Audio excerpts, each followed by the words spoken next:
매 올림픽마다 선수들에게 무료로 콘돔을 지급한다. 이미 많은 사람들에게 알려진 사실이죠. 실제로 올림픽 기간 동안 많은 선수들이 성관계를 가진다고 하는데요. 2008년 베이징 올림픽, 2012년 런던 올림픽에서 금메달을 획득했던 전 미국 여자축구 대표팀 골키퍼 호프 솔로는 선수촌에서 수많은 관계가 맺어진다며 풀밭이나 건물 등의 공공장소에서 사랑을 나누는 선수들을 직접 목격했다고 말할 정도였으니까요. 이번 도쿄올림픽에서도 이전 올림픽처럼 선수들에게 16만 개의 콘돔을 나눠줄 예정이라고 합니다. 하지만 이전 올림픽과는 다른 점이 있다고 하는데요. 일본 내 코로나19 바이러스의 확산세 탓에 도쿄올림픽 조직위원회는 참가 선수에게 경기 외 사적인 신체 접촉 최소화를 요구하며 콘돔 등의 성인용품 사용이 적발될 경우 메달 박탈 등 중징계를 하겠다고 경고한 것이죠. 콘돔은 나눠줄 테니 사용은 하지 마라?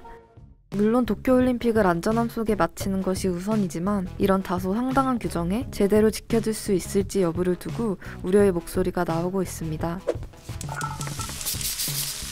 그렇다면 올림픽에서 콘돔을 무료로 배포하는 전통은 언제부터 시작된 것일까요? 놀랍게도 그 시작은 우리나라였습니다. 바로 1988년 서울올림픽 때 처음으로 선수들에게 콘돔을 선물한 것인데요. 당시 에이즈에 대한 경각심을 높이고 감염 위험을 막기 위한 것이 콘돔을 배포한 이유였습니다. 서울올림픽에서 제공한 콘돔의 수는 무려 8,500개. 서울올림픽 참가 선수가 공식적으로 8,391명이었으니 1인당 1개로 지급된 꼴입니다. 이후 올림픽에서 배포되는 무료 콘돔은 기하급수적으로 늘었는데요. 2008년 베이징 올림픽에서는 10만 개의 콘돔이, 2012년 런던 올림픽에서는 15만 개가 뿌려졌죠. 그렇다면 역대 가장 많은 콘돔이 배포된 올림픽은 언제였을까요? 바로 2016년 리우데자네이루 올림픽입니다. 리우 올림픽에서는 무려 45만 개의 콘돔이 배포되었고 특히 최초로 여성용 콘돔 10만 개가 배포되기도 했습니다. 리우 올림픽에 참가한 전체 선수가 11,238명이었으니 1인당 40개가 지급된 겁니다.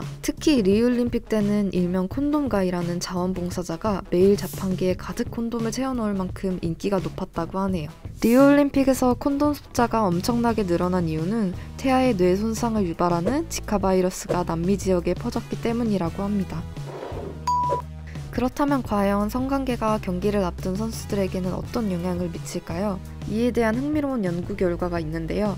멕시코 몬테레이 공과대학의 스포츠과학부 학장인 후안 카를로스 메디나는 성관계는 운동선수들에게 약이 된다라며 성관계는 중요한 경기를 앞둔 선수들의 경우에 불안감을 해소하는 역할을 한다고 주장했습니다.